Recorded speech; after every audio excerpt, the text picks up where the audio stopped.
We see so many of you standing in this place where you feel incomplete, but you're unhappy in your incompletion.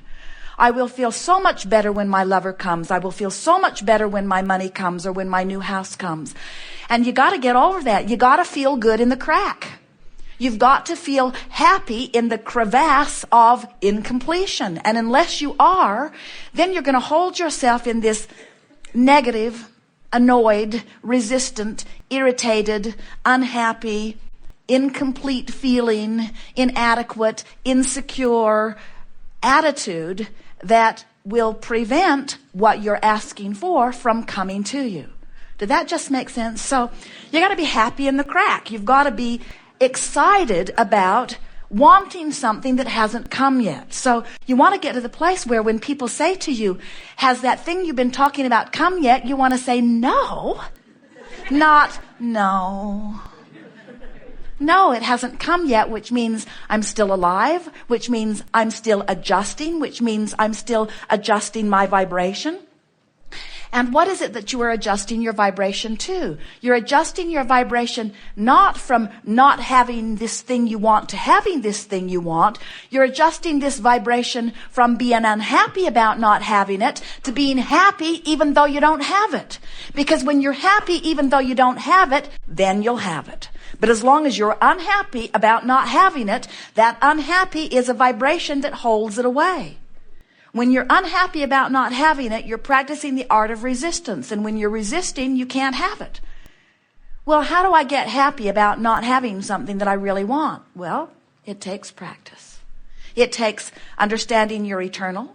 It takes understanding that you're on your way. It takes beginning to enjoy the process. Do you know that if we were standing in your physical shoes, and we often are, and we were on our way to something that is in our mind, we're looking forward to it, we're not there yet, we haven't achieved it yet, we would feel anticipation, we would feel eagerness, we would feel optimism, we would feel enjoyment or pleasure at watching how clever the universe is in organizing a way to give it to us. We wouldn't be beating the drum of it's taking too long. We'd be beating the drum of, well, look at that. Well, look at that. Well, wasn't that interesting? Look how it is unfolding. Because when you start beating the drum of I'm happy in my incompletion, oh, things speed up so fast, you see. So when you ask, it is given every single time. And do you know that you ask not only with your words, not even necessarily with your words. You ask vibrationally as you move through life. So when someone's rude to you, without even knowing it, you're asking for people to be nicer to you. When you're rude to someone, without even knowing it, you are asking or preferring to be nicer yourself. In other words, when you don't have enough money, you want more money. When you are without a relationship, you want a relationship. If you want a relationship, in other words, the contrasting experience is what causes those preferences or desires to be born. Now, this is something that we have not been saying to you very often, not very long. In fact, for many of you, it might be something you have not heard from us yet at all. When you experience contrast, which gives birth to a preference, that preference is, we like to say, lovingly held for you in vibrational escrow. And the reason that is lovingly held for you in vibrational escrow is because in the moment that you give birth to it, the inner being, source energy, God force part of you goes there with it. So now there is a vibrational point of relativity between what you want and what source has come into absolute, utter, instant agreement with and where you are on the same subject. For example, you're banging around, you go to the mailbox, you get your bills, you don't have enough money to pay your bills. And in that annoying or even frightening moment, you give birth yet to another desire, I want more money. And in the moment that that happens, Source says, agreed, it's done, everything's in place. Vibrational escrow is yours. So now, it's your job to bring yourself into vibrational alignment with this money you're asking for and the vibrational agreement of Source energy. So, Source is over here confident, knowing, expecting, eager, passionate about the idea of your money coming. We have a party every time you ask for anything. And you're over here doing something. The question is, are you eager? If you are, then you're in alignment and there's no resistance between you and what you're asking for.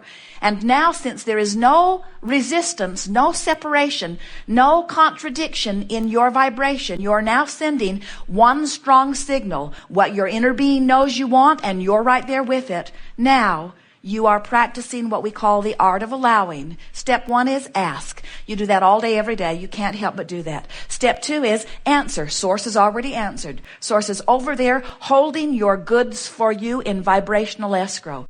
Step 3 is you've got to become a vibrational match to what you're asking for. And as soon as you are, you will have full manifestation of it. So what we notice is more than 99% of every creation is complete vibrationally before you begin to see the physical evidence. So sometimes what happens is you're well along your way to vibrational alignment, but since the evidence hasn't showed itself to you, you choose to look at the absence of what you want and beat the drum of that, which causes you to move yourself in separation. Every time you feel unhappy about something not happening that you want, you hold yourself apart from the vibrational escrow that's got your name on it. Is this making sense to you? So the key word that we want you to remember or phrase is vibrational relativity. You've got to close that vibrational gap between the vibration of what you want and source that is in agreement with it and where you are practicing your thoughts. So you could say you want to close the gap between your desire and your belief. A belief's just a thought you keep thinking. Or you could say you want to close the gap in your vibration, which means you just can't feel bad about something you want and be in the place of letting it in.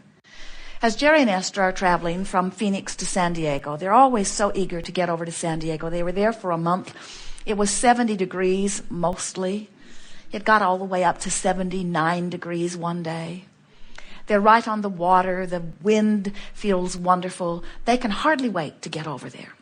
And as they're traveling from Phoenix across there, it's about 400 miles, they know the journey. They know they have to keep pointing west in the direction of San Diego and keep moving, and that eventually they'll get there. And even though most of that 400 miles they're not there, they don't feel unhappy during the time that they're on their way to where they want to be.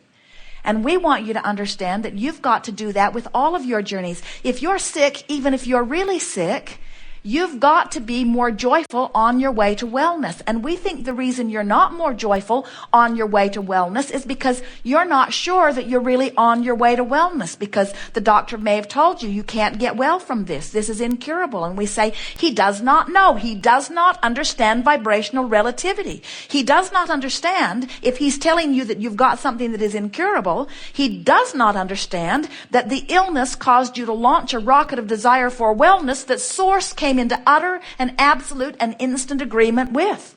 And if you'll come into agreement, you'll be well. It is our promise to you. You cannot not be.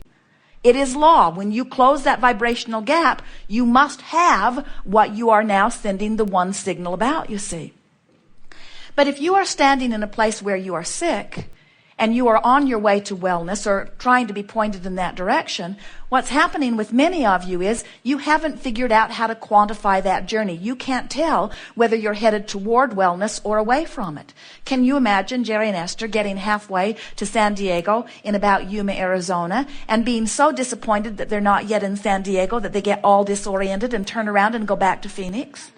So they just go Phoenix, Yuma, Phoenix, Yuma, Phoenix, Yuma, Phoenix, Yuma. And then they say, San Diego is incurable. It's an impossible quest. And we say, no, it isn't. Just point in the direction of it and keep going. Don't keep turning around and going in the opposite direction. Well, you say relative to their journey across the desert, that's ridiculous. Of course, they can tell which way to go. There are signposts. They know the way. But sometimes the way from sickness to wellness, or the way from not enough money to enough money, or the way from a rotten relationship to a wonderful relationship, you haven't figured out how to quantify your journey, because you're listening to that one over there and that one over there and that one over there and that one over there. And what we want you to do is leave here today being able to quantify every journey by understanding that when you want something, Source says yes to it and offers a strong signal that when you line up with, you feel good. How hard is that?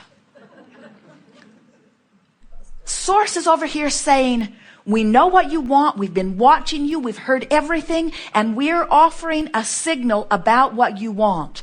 And you can tell by the way you feel when you're on bead with that signal or when you're not, which means when you're happy, on the trail. When you're appreciating, on the trail. When you're joyful, on the trail. When you're ornery, going the other way. When you're angry, going the other way. When you're afraid, going the other way. Good feeling is on the way. Not good feeling is not on the way. This is the way you quantify your journey, you see. So, Abraham, does that mean that I want more money and I've been asking for it? Lord knows I've been asking for it. For years I've been asking for it. And we say, we know, we've been hearing you. And you should see the pile of money that's lined up waiting for you. And the circumstances and events that have been arranged on your behalf. And then you say, but where is the money? I need the money now. And we say, as you beat that drum that makes you feel worse, you've turned around and you're going back to Phoenix. As you do your best to feel a little better, now you're on the way. This is the thing that you have been missing, that from now on you won't be missing. So this journey across whatever desert it is going to be fast for you. From now on, it is our promise to you. The thing that you have been missing is you cannot jump from fear or despair all the way into bright-eyed, bushy-tailed, sunshine, lollipops, and roses appreciation. And when you try to do that, you fall in the ditch.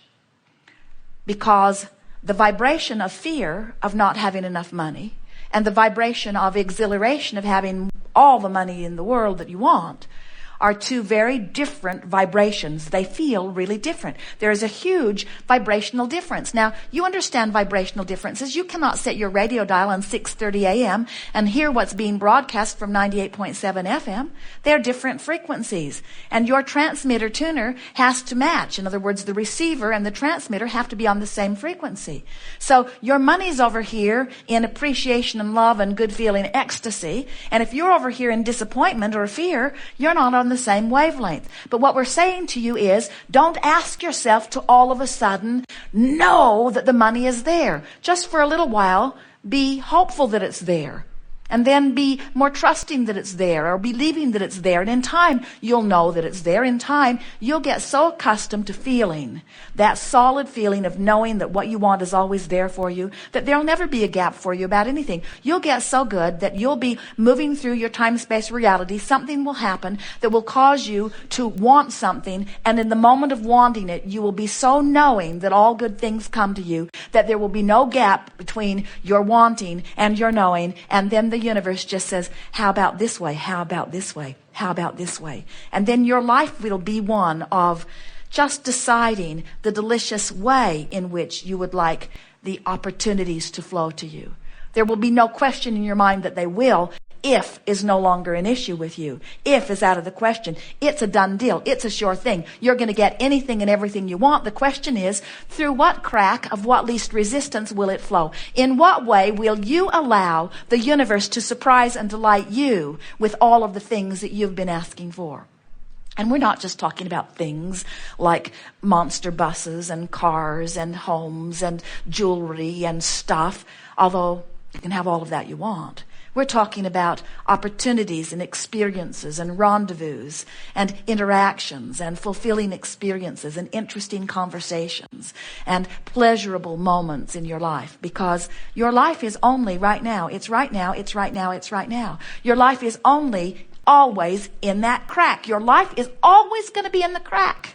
It's in the crack between something that I want and something that I don't have. Your life is always going to be in that crack. And how you feel in the crack is what life is.